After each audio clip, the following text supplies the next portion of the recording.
السلام علیکم ورحمۃ اللہ وبرکاتہ۔ حضرت لقمان سے ایک روز ان کے آقا نے کہا کہ آج ایک بکری ذبح کرو اور جو چیز اس کی سب سے زیادہ بری ہو وہ میرے پاس لاؤ۔ حضرت لقمان نے بکری ذبح کی اور اس کے دل اور زبان کو آقا کے سامنے پیش کر دیا۔ دوسرے روز ان کے آقا نے پھر کہا کہ آج بھی ایک بکری ذبح کرو اور جو چیز اس کی سب سے زیادہ اچھی ہو وہ لے آؤ۔ حضرت لقمان نے ایک بکری ذبح کی اور آقا کے سامنے پھر بھی دل اور زبان ہی کو پیش کر دیا۔ آقا نے وجہ دریافت کی تو بولے یہ دونوں چیزیں بدترین بھی ہیں اور بہترین بھی ہیں۔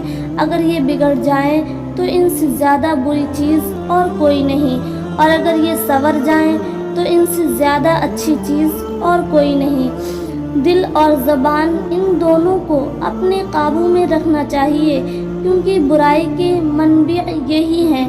اگر یہ بگڑ گئیں تو ہلاکت ہے، اور اگر یہ سنور گئے تو برکت ہی برکت ہے۔ حضرت صلی اللہ علیہ وسلم کا دل کے متعلق ارشاد ہے کہ بدن کا یہ ایک ٹکڑا بڑی اہمیت رکھتا ہے۔ اگر یہ بگڑ جائے تو سارا بدن ہی بگڑ جاتا ہے، اور اگر یہ سنور جائے تو سارا بدن ہی سنور جاتا ہے۔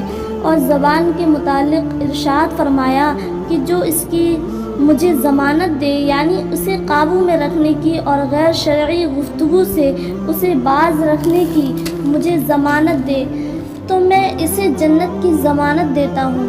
بس ہمیں دل اور زبان کی طرف نگاہ رکھنی چاہیے اور انہیں اچھا بنانا چاہیے۔